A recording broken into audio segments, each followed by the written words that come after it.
How I spent last Sunday.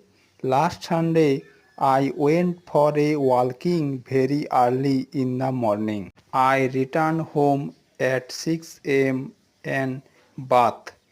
At about 7 a.m., I had my breakfast.